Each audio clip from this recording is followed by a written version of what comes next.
Wakil Presiden Gibran Rakabuming menemui korban pembubaran kegiatan dan perusakan rumah doa di Kota Padang, Sumatera Barat.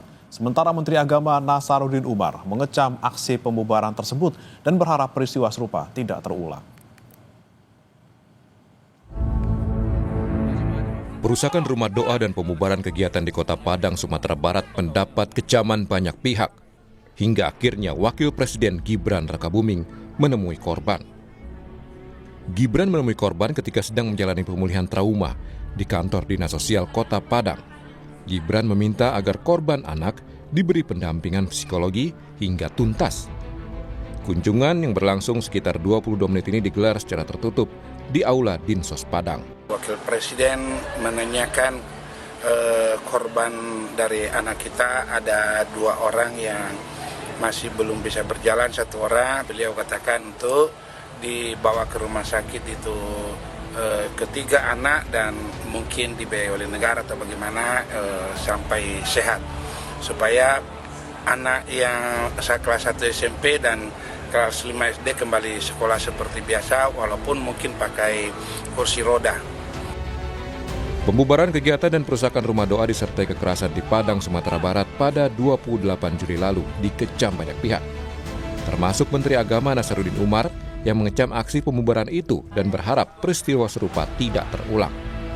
Kementerian Agama telah menyiapkan penanganan jangka panjang atas insiden pembubaran tersebut, yaitu kurikulum cinta yang bertujuan membangun budaya saling pengertian dan mengikis prasangka antar kelompok masyarakat.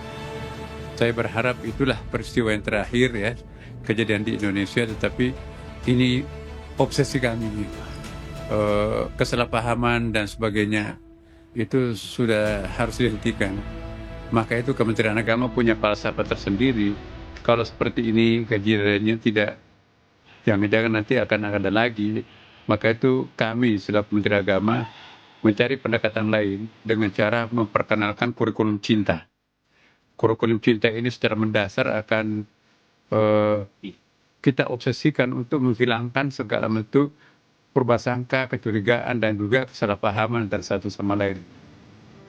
Dalam kasus ini, polisi telah menangkap sedikitnya 9 orang yang diduga pelaku perusakan rumah doa.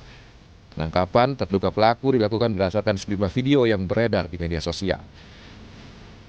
Mengamankan 9 orang di antara yang diduga melakukan perusakan, dan saat ini dari 9 orang itu informasi terakhir ada beberapa orang yang memang sebagai pelaku perusakan dan beberapa orang hanya ikut-ikutan.